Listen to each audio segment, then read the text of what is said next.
Hello, my friends, hello, and welcome once again to Stately Vaughan Manor, where Roger and I have returned. For Roger's Random Book Show. Yes, it's time for Roger's Random Book Show. That thrill-packed program, all of our programs are thrill-packed, Roger. That thrill-packed program where we just wander around the manor and pick up some random books and then talk about them. It's very thrilling. So let's do that, Roger. Of course, it's still very festive here at the manor. Apparently, we are still within the 12 days of Christmas. Yeah, still within those 12 days. So it's still Christmas here at the manor. And let's talk about some random books. Okay, so this first set of books I'm going to be talking about is not actually quite so random. I've actually have gotten some questions about these books. And so I thought I'd pull them out and talk about them. So I made a video. I can't remember when I made it, but I made it a while back when I got this beautiful Cthulhu Crunch box of cereal in the mail. Actually, inside is not cereal, which is good because it would cause us to fall into gibbering madness. But there are some cool stuff. There are some cool things in this box. This is the H.P. Lovecraft Experience, which came out a few months ago, and it was sent to me. And I checked it out and talked about it in a video. And I guess people are still watching that video because I've been getting some questions about this recently, particularly in regard to the collected fiction that is included in this set. So there's all kinds of cool stuff in here. But I've been getting questions about these books specifically. So this is the collected fiction of H.P. Lovecraft that's included in that box. And they're very pretty, I have to say. This is a 2-volume set of the collected fiction of H.P. Lovecraft, which is very pretty and will look nice on your shelf. It is flexi-bound, which is kind of an odd hybrid type of book. I will show this is volume 1, and the flexi-bound just means it's basically not hardcover and yet not paperback. It's got basically a sheet of cardboard that's covered with this kind of imitation leathery looking thing. It's not actual dead animal, Roger. Sorry. Roger always likes books better when there's death involved in their creation, but no. Trees died for it, Roger. I mean, there's that. He's bloodthirsty. So anyway, it's kind of got the faux leather deal going on. But basically, it's a flexi-bound book, which means you have to be careful not to wrench it. Otherwise, just like a paperback, you're going to get a big crease in the cover. But, if you're careful with it, it'll be fine, probably. As far as the text, because I've been getting some questions about the text itself, the text itself is the text that was corrected by S.T. Joshi. So the text is sound in this set of books. And they're really pretty. They're really nice, actually, as far as the design is concerned. As far as the binding is concerned, because I have gotten some questions about that, I took a better look at the binding. Because to be honest, when I broke this open, I was just looking at all the cool stuff on camera, and I wasn't really checking it out super closely. But since I've gotten it, I've taken a closer look. And I have noticed a few things. First of all, it is very kind of stiff. It's one of those books with the kind of stiff binding, so it doesn't completely lay flat, which is pretty typical. But a more concerning thing for me, let me go to, where was the story? I think it was the Music of Eric Zahn, which is a good story. You go to the Music of Eric Zahn in my copy, and you take a look there. You see there's a bit of a split there, right? And if you turn it over there and look at the eye, you can see that right there where it's coming loose a bit. So there's that going on in my copy. And this copy has never been read, I should say. It's mostly just sat in the box. And I did take it out and look through it. So there is that. So that is a cause of concern. It is a cause of concern. if you're thinking about this set of books. And I probably, like I said, I probably should have taken a much closer look when I first got it, but you know, I was just going through it. So there is that. It's nothing's falling out, you know, but there is that as far as the binding is concerned. Otherwise, the books are sound as far as the text is concerned. We've got the Hound there, awesome story. Interestingly, let me see if I could find the Call of Cthulhu. If it's a Cthulhu mythos story, you'll have a little glyph there under the title of the story. If it's anything else, you won't have that. Like, here's the Dream Quest of Unknown Kadath. All the stories are in the order that they were written, more or less, I'm assuming. And that order was established by S.T. Joshi, I believe, who is a great H.P. Lovecraft scholar and was able to figure out all that stuff. So the text is sound. The books are really pretty.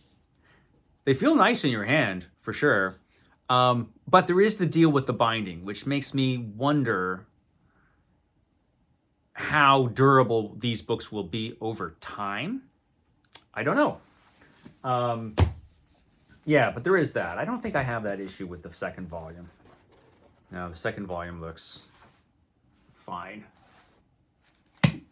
But there is that. So I thought I would bring it to your attention. I mean, there are a million editions of the collected fiction of H.P. Lovecraft out there nowadays. My favorite is probably still the Barnes & Noble edition that was edited by S.T. Joshi with the little notes by S.T. Joshi at the top of each story. That one's probably my favorite. I made a video on that too about 1 million years ago. But there is that with these. So now you know. So that was the non-random portion of this program.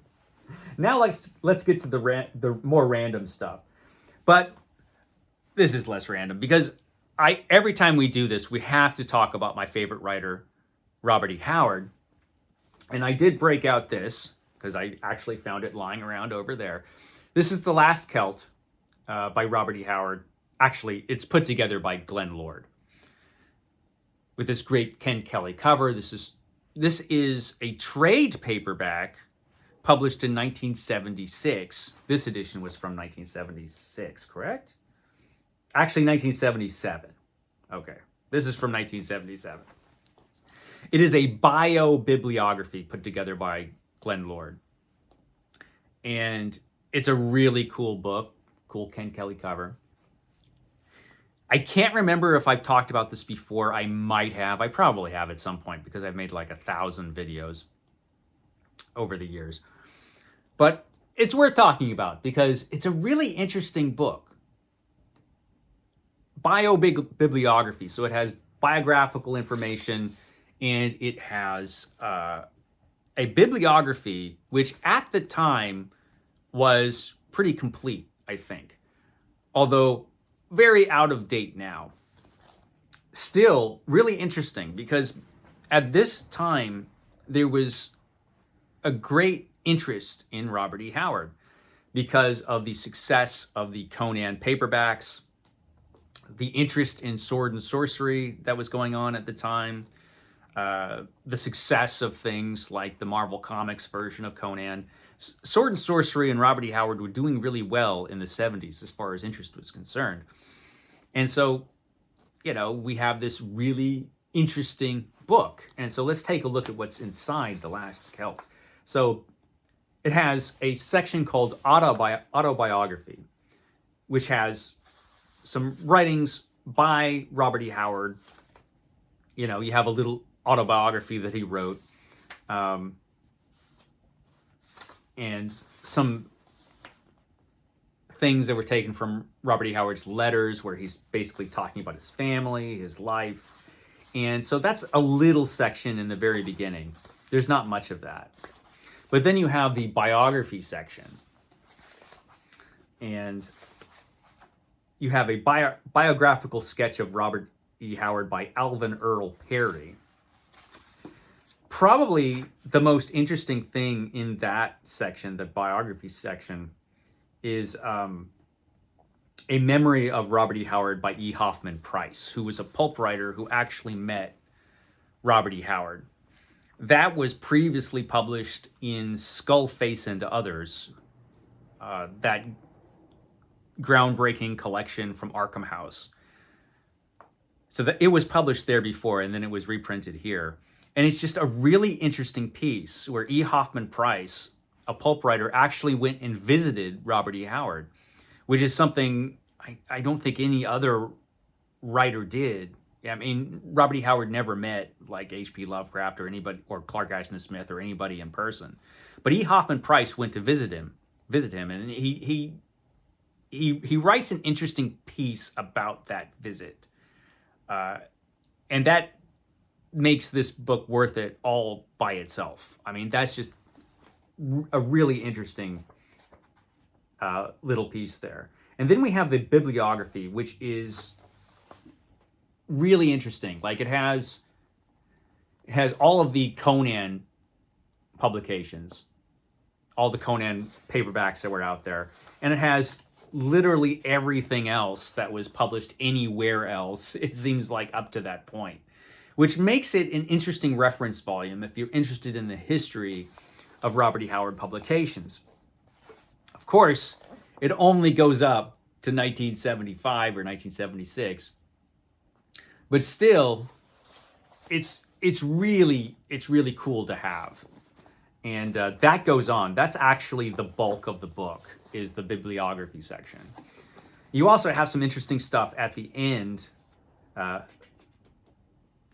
have a fragment of Robert E. Howard's story here, The Hand of Nurgle, or Nurgle, one of those. We have The Battle That Ended the Century by H.P. Lovecraft. We have just some random notes and things. We have some drawings by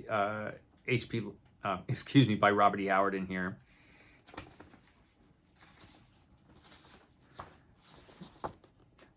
And we have the original map of the Hyborian Age as drawn by Robert E. Howard. So that is cool.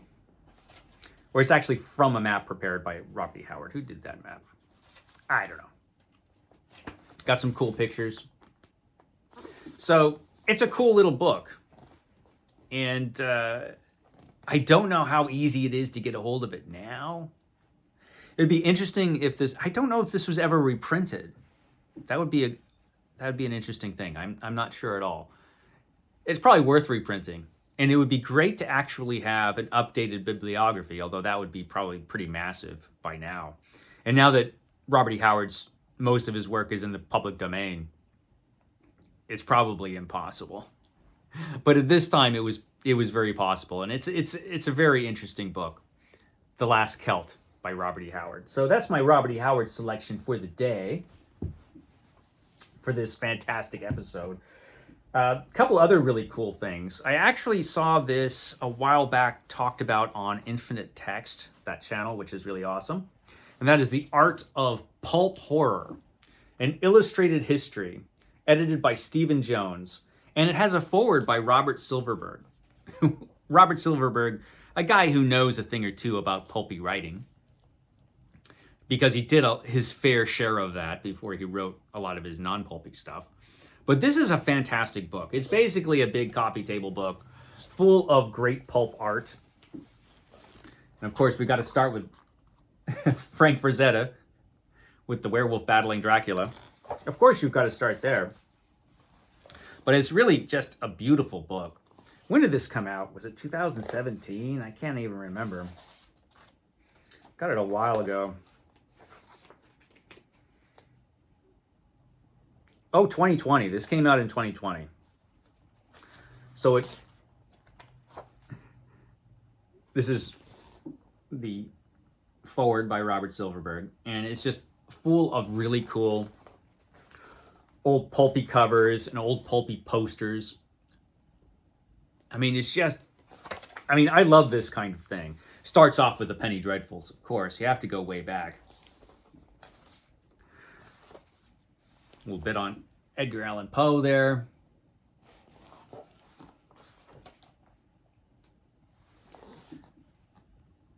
And so it's very heavy on the pictures and a bit light on the text. We've got this bit on Frankenstein. Really cool. So it goes chronologically through the history of pulpy stuff.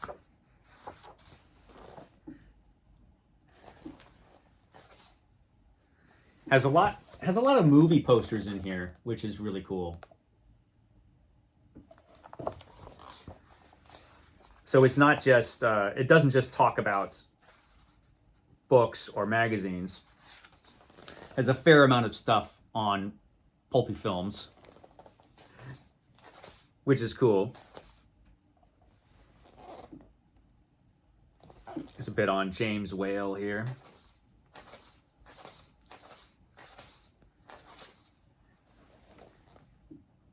And then, of course, we get into the pulp magazines. Argosy and Ghost. And we have this lovely section on Brundage, Margaret Brundage, the greatest Weird Tales cover artist of all. She was awesome. But all kinds of cool old pulp covers and cool pulp art in this volume. It's really, really cool. And of course goes into the old horror comic books, the various horror comics. The EC horror comics, which were the greatest horror comics of all time, of course, have to be talked about in their own section. But all kinds of cool stuff. You know, pulpy stuff is unearthed in this volume that you might not know anything about. And in the final section of the book, or towards the end, of course, it has to have the 1980s horror paperback boom, now known as the Paperbacks from Hell because of the popularity of that book. But it's really cool. I mean, this is just a beautiful volume, and I could just sit around and look at this for a while because I love this kind of stuff. Of course I do. I love that kind of stuff. So there's that. And I got some Jules Verne because going through the house, you know, randomly, I saw this. This is The Journey to the Center of the Earth by Jules Verne. And this is a Heritage Press book, which I really, really like.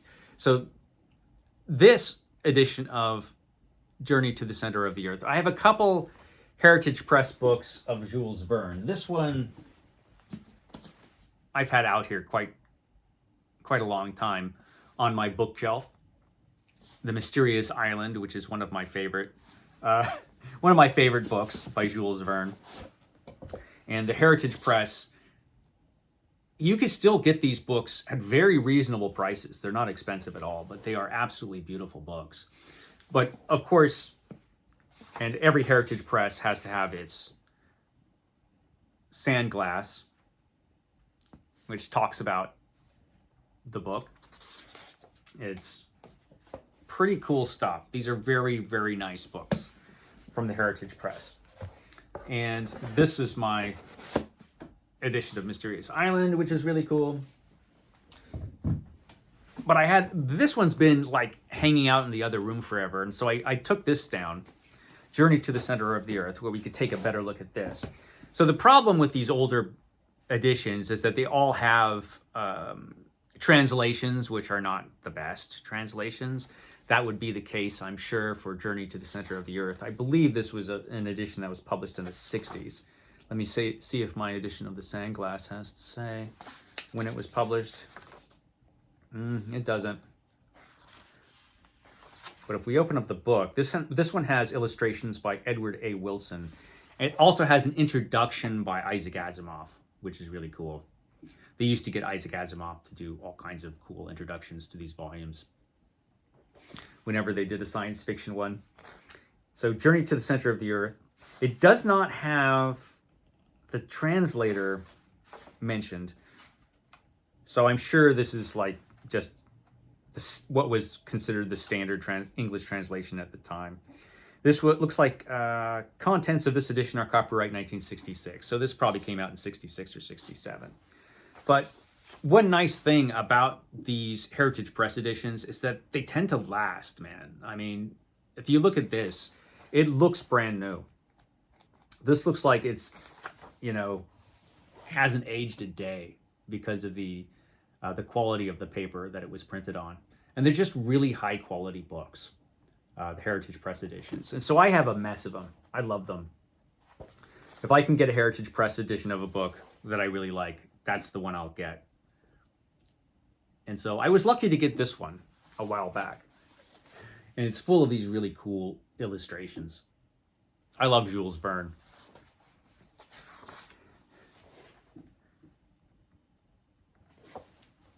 Yeah, that's some good stuff. So Journey to the Center of the Earth is just a terribly fun book. Like I said, the translation here is probably not the best. There are certainly better translations available now. If you get the Oxford edition, for example, of Journey to the Center of the Earth, you will have a much more accurate translation than what is in here. I do not, unfortunately, have 20,000 Leagues Under the Sea in a Heritage Press. Probably my favorite version of that is this. This is the annotated Jules Verne of 20,000 Leagues Under the Sea. This, at the time when this came out, was the only complete and restored edition, and it's also annotated. It has some really nice illustrations in this one. Unfortunately, 20,000 Leagues Under the Sea, Jules Verne's most popular book, had a pretty poor translation. A lot was cut out of it. But this annotated edition restores all of that and restores a lot, if not all, of the illustrations that were in the original publication of 20,000 Leagues Under the Sea. And so it's just a really, really cool book. I kind of wish we had now a modern annotated edition, or at least if it would be nice if this would get reprinted. But no, long out of print. We do have a pretty good translation of 20,000 Leagues Under the Sea now from Penguin. And you can get the Penguin edition in paperback. I've got this hardcover edition. And this suffers the same malady that a lot of the hardcover editions of Penguin do. And that is that, you know, these cloth-bound editions have these painted covers, and if you actually read the books, which I tend to do, all that paint actually starts coming off. I read this edition at least once and maybe twice because it's actually a really, really nice edition. This is translated by David Coward, and this edition not only has a completely accurate translation, it has all of the original illustrations, and they're printed at a pretty good size. So if you're looking for a modern translation, the Penguin is probably the one to get because it's just really, really nice that it includes all of those illustrations. They really add something to the story, I'm telling you. And this is my favorite Jules Verne book. And I'm thinking of rereading this sometime this year. We'll see if I get to it. So 20,000 Leagues Under the Sea. Annotated, but unfortunately don't have the Heritage Press. But like I said, the translation in that probably wouldn't be the best anyway. So there's that. What else do I have to talk about? I got this the other day. Actually, it wasn't the other day. It was a little while ago, but I got this for Christmas. This is one of the books that came in the big box of Christmas presents from the International Man of Mystery. And this book I had heard of, but I had never actually seen, Tarzan and the Cannibal King by Jake Saunders. And am I right? Did Jake Saunders write the Israeli-Texas War? Was that another book by him? If I'm wrong, let me know. But that rings a bell. Anyway, this is illustrated by Alex Nino. And when I first took this out of the box, when I made that video where I was unboxing all of these gifts, this was covered in plastic, so we didn't get a chance to look at it. But the artwork in this is really, really beautiful by Alex Nino. Alex Nino, it's no surprise that it's fantastic. So this is a pastiche book about Conan. Where's my head this morning? About Tarzan when he was only 12 years old. So young Tarzan in the jungle is having this adventure. And the book itself is really, really nice. Take a look under the dust jacket at that. Really beautiful book. Got a little map on the end paper, so you gotta love the end paper maps. And so this was published by who? Who published this book? Hyborian Press. It was published by the Hyborian Press. Really, really beautiful. Look at that. So, of course, I'm going to have to read this sooner rather than later. Has a list of illustrations by Alex Nino.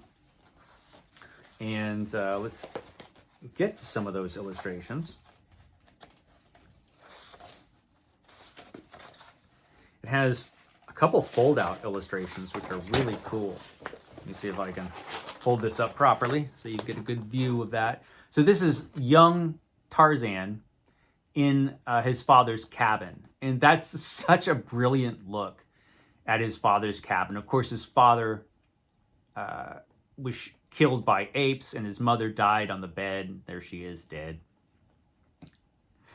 Which doesn't bother Tarzan at all because, you know, he's used to dead critters and dead bodies everywhere in the jungle. And it's just a really cool look at Tarzan as a child in his father's cabin. It's really beautiful. So some of the artwork in this, in fact, all of the artwork is just gloriously beautiful. Look at that. So cool. Really, really well printed book too. Really well done. Absolutely lovely. I don't know. I think this was the only edition of this book. I don't know if it ever came out in another edition, but it's really, really nice. Look at that.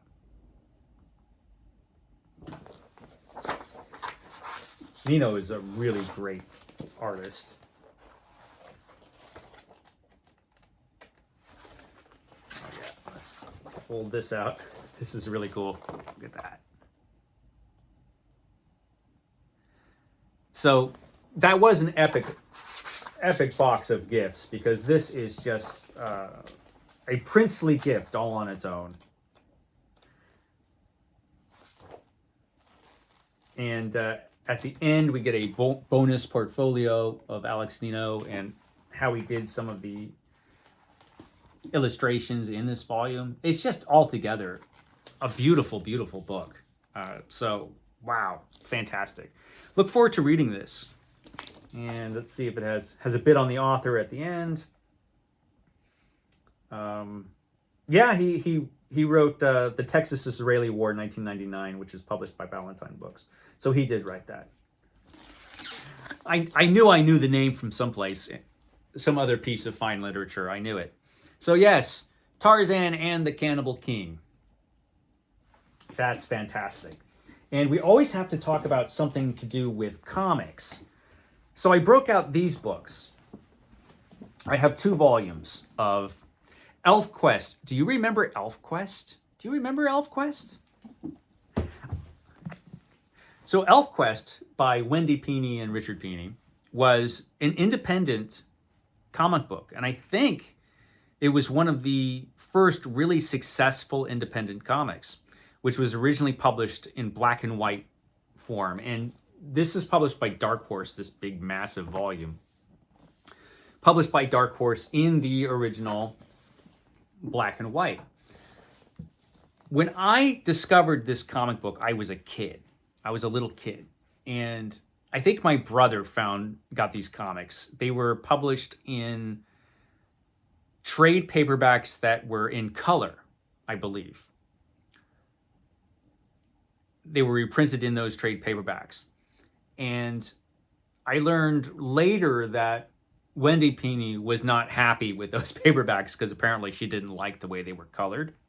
But that is how we discovered these stories.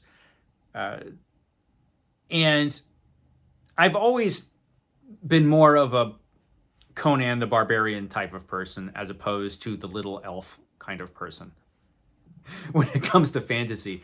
But I have to say, these were very engaging. And of course, I was reading these as a little kid, and these comics are not really targeted to little kids. So there was, of course, the infamous elf orgy scene, which as kids we found quite fascinating, I have to say.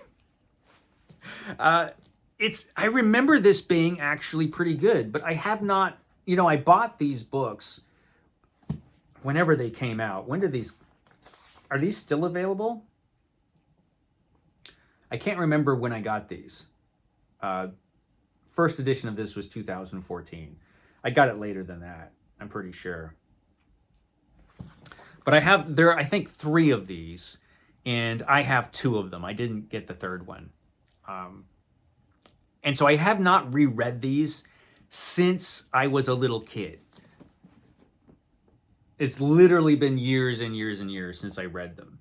But the artwork, I have to say, is pretty damn impressive. And I remember the stories being very engaging. It would be interesting to read these again as an adult. And the second volume, I'd never read any of this stuff. Apparently Elfquest just kept going on. And I don't know if it's still done by Wendy and Richard Pini. Inks by Joe Stanton in at least one of the stories in this volume. But the second volume, I don't know that I've read any of this stuff. I'm not sure I have. Certainly I've never read anything in the third volume. But yeah, I've never gone back to Elfquest. And as Roger and I were wandering around, I looked at these and I thought, should I revisit Elfquest as a grown person? I probably should at some point. Because I did like those books a lot. I found them fascinating when I was a young reader, I'll tell you that. I think that's everything for today. I probably will shut up now because we've gone on at length. Catch me tomorrow for my weekly reading report. I should have that up tomorrow. Yeah, I think that's everything. I will catch you next time.